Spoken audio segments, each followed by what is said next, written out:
Also, some of you may be wondering, now that everything's clean, why we had to pull the pulley. If we have this great, awesome big hole in the chassis, why you have to pull that pulley to get the engine out? Well, it's pretty simple. It won't fit. That'll give you a few hours of cussing and grief if you don't figure that out the first time. Another pro tip, while you're in here, you'll never have a better opportunity to power wash your chassis and under your deck. Make sure you don't have any leaves or anything jammed in there that can eventually cause a fire or something stupid. So gave it a good bath. Now we're gonna get the engine in. Okay, one thing we're gonna do real quick is just verify. These are both 100 series John Deere, LA series motors. This is the pulley that I took from the chassis that we're getting ready to put the engine back into. So I just wanted to double check. It's identical to the other one, but there's an off chance. This one is a 5-speed, this is an automatic. If you're not sure, you don't have a cross reference, just verify that the pulleys are the same.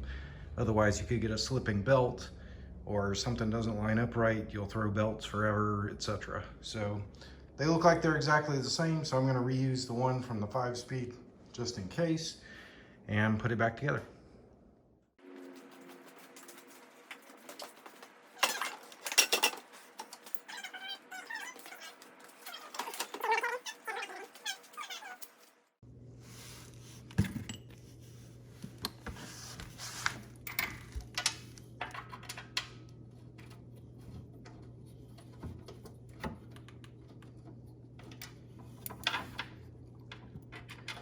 You want to start at the back, because remember the front has the guard for the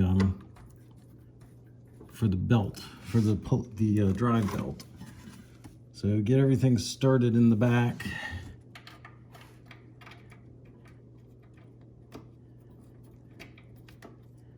So that you're not chasing the hole alignment.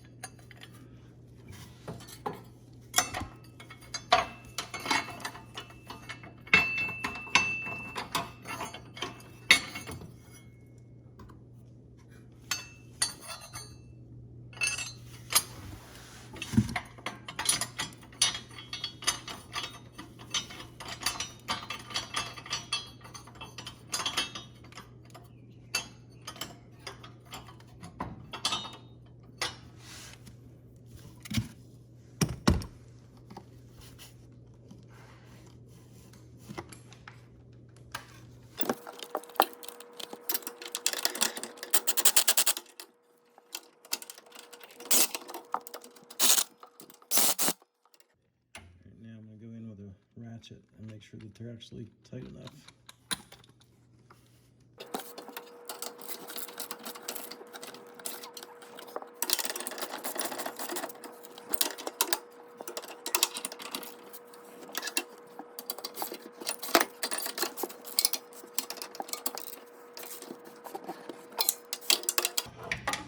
And just double check, make sure everything's snug.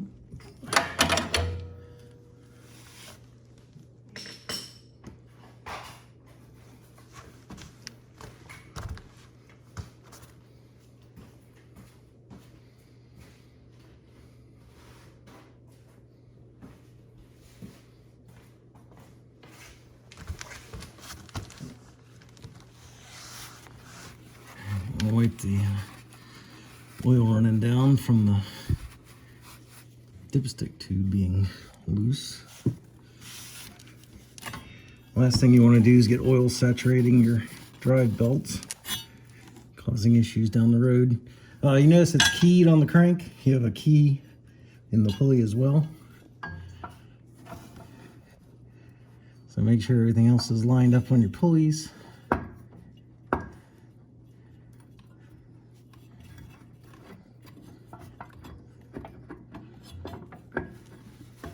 Programming tip, this is where you want to make sure the clutch is in and locked to give you enough slack to get that pulley back on.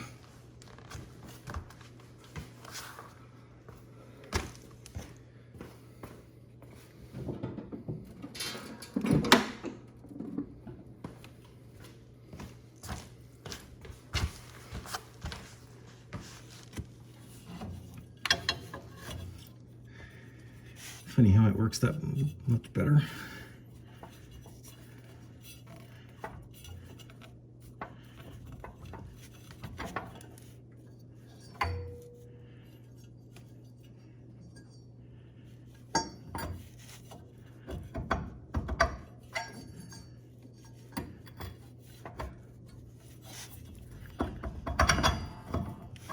Make sure you don't cut the pulley on one of these guards when you're going up.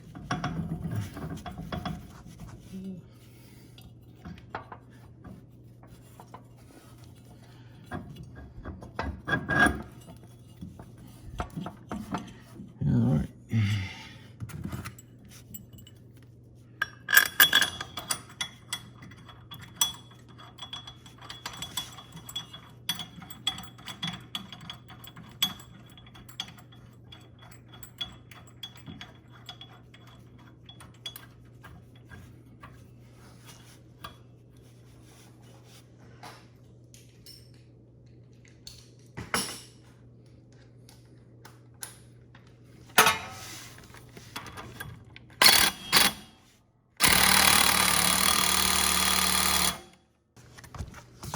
All right, what I'm doing, putting my breaker bar in socket on the crank on the top.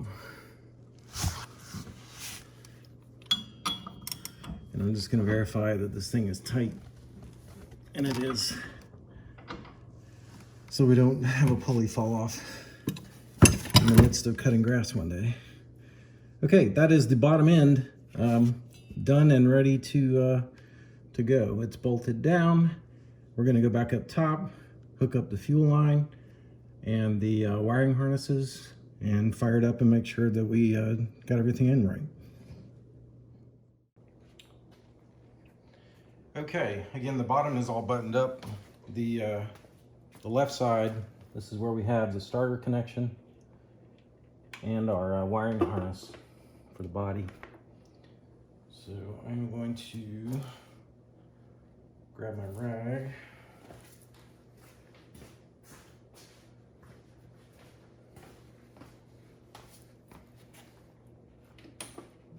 Wipe this out, got a little bit of oil in it. And I will change the oil on this once I verify everything's working.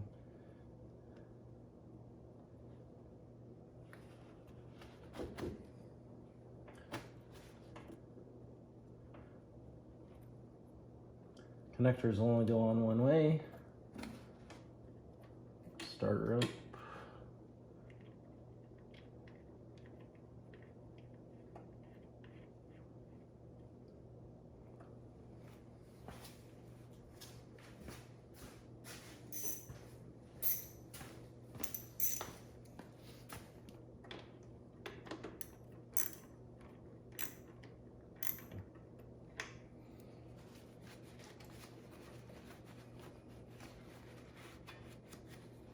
And while I've got the power washer outside, I'll probably wash this off again before putting all the rest of the covers on.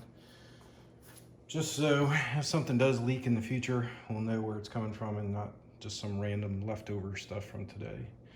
So now we'll go back to the left side. And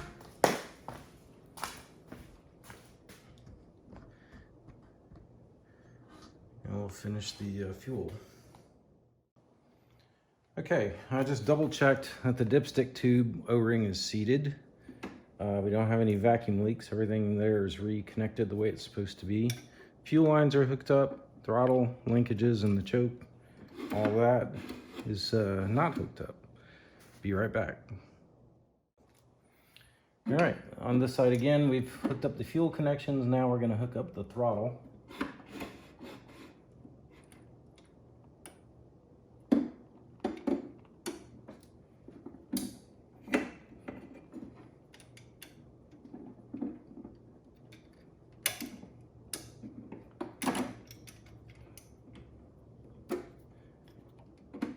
Kind of eyeball it from where it was at before. This is a T20. The original engine that came out was a flathead. Okay, throttle linkage is connected. Make sure the choke goes on, and it does. So now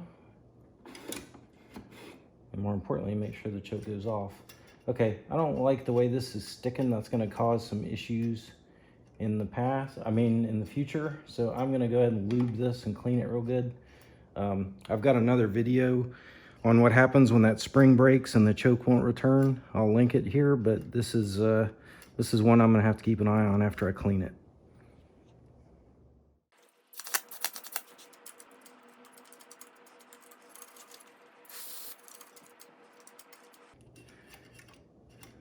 All right, I'm actually gonna, now that it's clean, I'm gonna put some lube on there so that it doesn't stick.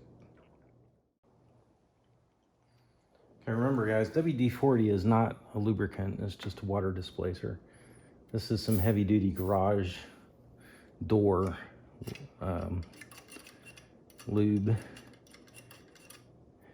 I'm gonna lubricate the linkage too.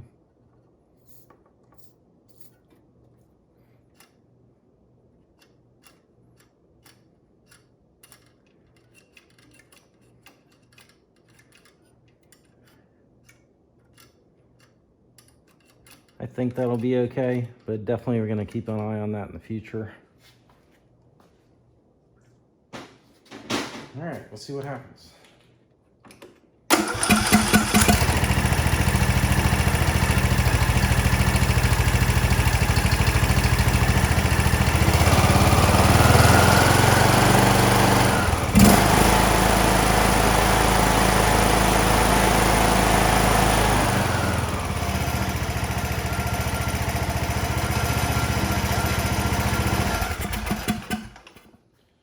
All right, so we've successfully swapped the engine. Now I'm going to change the oil, power wash it off, put the cover on, and put the hood back on, and we are good to mow. Okay, we've got the oil changed. I'm gonna go ahead and put the cover back on before power washing it so I don't get water down into the engine itself.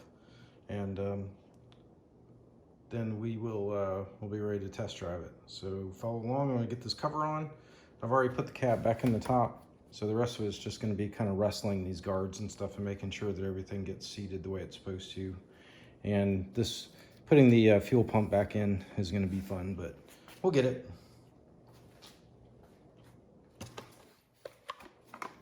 Okay, I like to start, make sure that the carb fitting is on tight.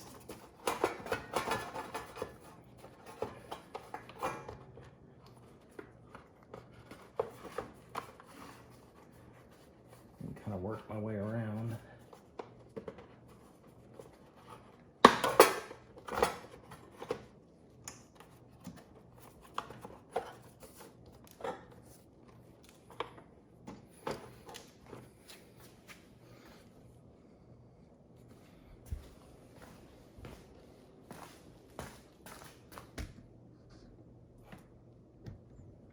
As you can see, we're hanging up quite a bit on this heat shield here.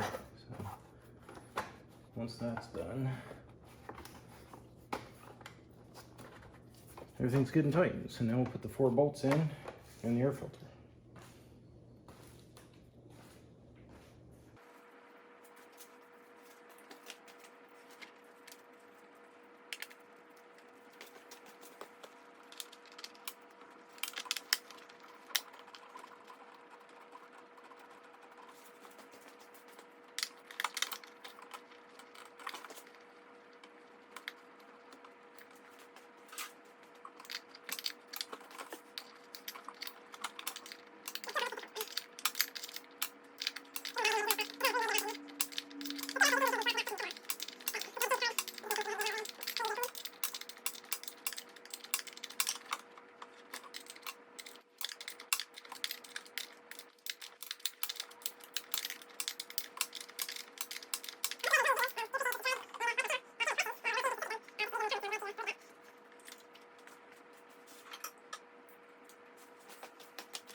All right, guys, that's it.